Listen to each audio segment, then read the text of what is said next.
Morning guys. Maglinis na naman tayo. Buksan na natin yung kontador.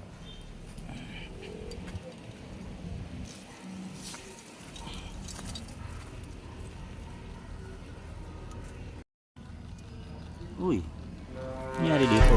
Nawasak. Hindi na nagana.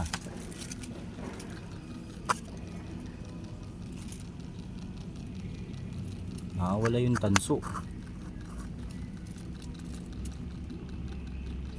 Yun lang. Walang magawa sa buhay ito.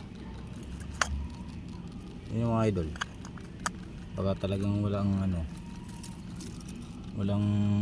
cover tong kontador. Pag nanasahan talaga yung kontador na may tanso sa loob.